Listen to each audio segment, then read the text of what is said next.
दोस्तों, आपका बहुत स्वागत है आपके अपने बुद्धामी नमा 23 चैनल में।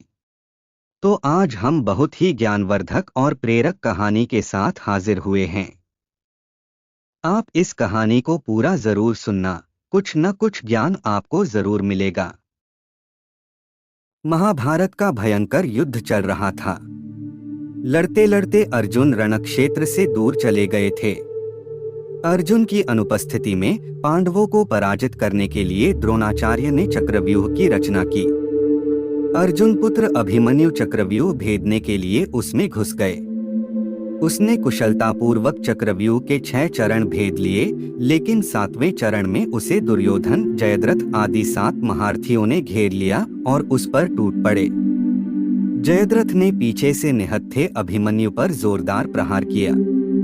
वह वार इतना तीव्र था कि अभिमन्यु उसे सहन नहीं कर सके और वीरगति को प्राप्त हो गए। अभिमन्यु की मृत्यु का समाचार सुनकर अर्जुन क्रोध से पागल हो उठे। उन्होंने प्रतिज्ञा की कि यदि अगले दिन सूर्यास्त से पहले उसने जयद्रथ का वध नहीं किया तो वह आत्मदाह कर लेंगे। जयद्रथ भयभीत होकर दुर्योधन के पास पहुंचा और अर्जुन की प्रतिज्ञा के बारे में बताया। दुर्योधन उसका भय दूर करते हुए बोला, चिंता मत करो मित्र, मैं और सारी कौरव सेना तुम्हारी रक्षा करेंगे। अर्जुन कल तुम तक नहीं पहुंच पाएगा, उसे आत्मदाह करना पड़ेगा। अगले दिन युद्ध शुरू हुआ। अर्जुन की आंखें जयद्रथ को ढूंढ रही थीं, किंतु वह कहीं नहीं मिले। दिन बीतने लगा। धीरे धीरे अर्जुन की निराशा बढ़ती गई। यह देख श्री कृष्ण बोले, पार्थ, समय बीत रहा है और कौरव सेना ने जयद्रथ को रक्षा कवच में घेर रखा है। अतः तुम शीघ्रता से कौरव सेना का संहार करते हुए अपने लक्ष्य की ओर बढ़ो। यह सुनकर अर्जुन का उत्साह बढ़े और वह जोश से लड़ने लगे, लेकिन जयद्रथ तक पहुंचना मुश्किल था। संध्या होने वाली थी। तब श्री कृष्ण ने अपनी माया फैला दी।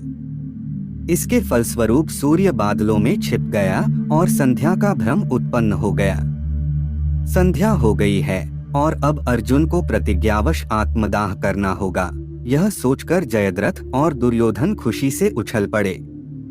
अर्जुन को आत्मदाह करते देखने के लिए जयद्रथ कौरव सेना के आगे आकर जोर जोर से हंसने लगा। जयद्रथ को देखकर श्री कृष्ण अर्जुन से बोले, पार्थ, तुम्हारा शत्रु तुम्हारे सामने खड़ा है। उठाओ अपना धनुष और वध कर दो इसका। वह देखो अभी सूर्यास्त नहीं हुआ है। यह कहकर उन्होंने अपनी माया समेट ली। देखते ही देखते सूर्य बादलों से निकल आया। सबकी दृष्टि आसमान की ओर उठ गई।